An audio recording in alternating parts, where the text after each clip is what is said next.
One of the most common questions I get from Marin County homeowners is, if I miss the 2022 peak, how long does it usually take to get that price again? Prices did go up before, and they can go up again, but the timing most people expect is where things go sideways. Real estate doesn't move in short, clean cycles, and that disconnect between expectation and reality is where most sellers get stuck. Stay to the end, because I'm going to show you what history actually says about how long homeowners usually wait to get back to a prior peak and how that applies specifically to Marin County today. So let's get to it. I'm Carrie Hill, lawyer turned realtor, 30-year Marin local, and the person who helps you buy or sell here with your sanity and bank account intact. My information is in the link below if you need any backup. And if you want my free newsletter that shows exactly which homes closed in Marin and how much they sold above or below list and how whales distort the average, this is information you don't find anywhere else, well, that link is in the description too. And hey, if you pick up even one useful nugget here, hit subscribe. It motivates me to keep pumping out this content, and it tells YouTube I'm not just talking to myself about the housing market. Thank you so much. The last 3 major turning points. Let's ground this in real dates, not opinions. Most homeowners remember 3 major moments in the modern housing cycle. A major peak in the mid-2000s, around 2005, 2006. A deep trough around 2012, after the financial crisis, and another major peak around 2022, driven by ultra-low rates and extreme supply shortages. From the mid-2000s peak to the 2012 trough, prices didn't just dip. They declined, stagnated, and confidence took years to rebuild. That recovery was slow and uneven. Prices didn't consistently get back to their mid-2000s peak until roughly 2018, 2019. And if we're looking at prices from the bottom of 2012 to the next peak in 2022, prices rose for about 10 years. And as you know, that rise was fueled by historically low mortgage rates, tightening inventory, and unusually favorable buyer math. This historical data tells us something important. Big housing moves don't happen overnight. Housing cycle lengths. When researchers look at housing downturns across the U.S. markets, a consistent pattern shows up.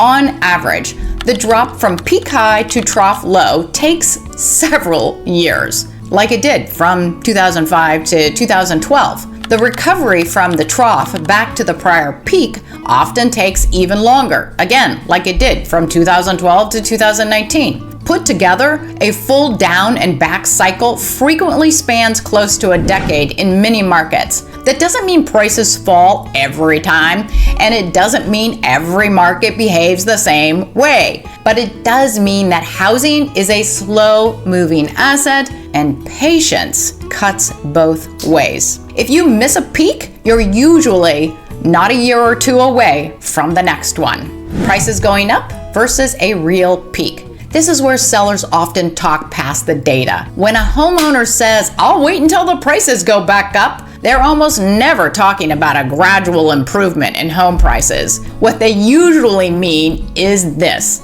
I missed the peak and I'm waiting until I can get that again. And that number is almost always tied to something very specific, like a Zestimate they saw on Zillow at the top of the market, or a neighbor's sale that closed during a bidding war, or a comp that their agent showed them in 2022 that still feels right in their mind. That's the price they anchored to. It's not an abstract idea of value. It's a concrete number they remember seeing on a screen or hearing about on their street. And here in Marin County, I can tell you this anchoring effect shows up very clearly right now. The problem is that housing cycles don't move on memory. Historically, getting back to a prior peak has not been a short wait. In real housing cycles, it is often taken close to 10 years for prices to fall from a peak and then climb all the way back to that same level again.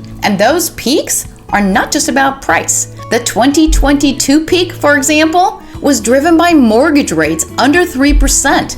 That fundamentally changed buyer math. Buyers could stretch further, bid more aggressively, and tolerate higher prices because monthly payments were so low. Those conditions don't come back quickly, and historically, they don't come back at all without a major economic shift. So when a seller says they're waiting for that market to return, they're not talking about months. They're usually talking about many years and sometimes a decade or even much more, just to get back to the same number they didn't get when home prices were higher, where we appear to be now in the cycle. If 2022 marked the last major peak, then today looks much more like a post-peak normalization phase. That phase usually includes prices decreasing, moving sideways, or perhaps inching up a little bit. Fewer emotional buyers, more sensitivity to rates and affordability, longer decision cycles. It's not a crash environment, and it's definitely not a frenzy environment. It's a market that is digesting what has already happened. Historically, this phase tends to last years, not quarters, and while every cycle is different, it's important to understand that getting back to prior peak prices has rarely been quick. For sellers who are waiting, here's the uncomfortable truth. If a seller missed the 2022 peak and is waiting for the next peak, history suggests that could mean most of a decade for a full cycle, possibly longer for peak level conditions to return. That doesn't mean prices won't move at all. It means the risk-reward math of waiting needs to be pretty clear-eyed. While you wait, carrying costs continue, opportunity costs compound, lifestyle plans stay on hold, and the market may improve slowly, not dramatically, or even soften further before stabilizing. Waiting isn't free. So if you own a home in Marin County and you're thinking about selling, this timing question matters more than most people realize. The better question to ask in 2026. Instead of asking, when will prices peak again? A better question is, what outcome do I actually need? Do you need a specific net number, a move closer to family, a downsize to reduce expenses, a lifestyle change, certainty instead of speculation? Because real estate decisions work best when they're tied to real life goals, not chart patterns. The bottom line. Sometimes waiting to sell makes sense. Sometimes it doesn't. But guessing based on headlines is rarely the answer. If you want a grounded, data-based look at your neighborhood and your timing options, I'm happy to walk through it with you.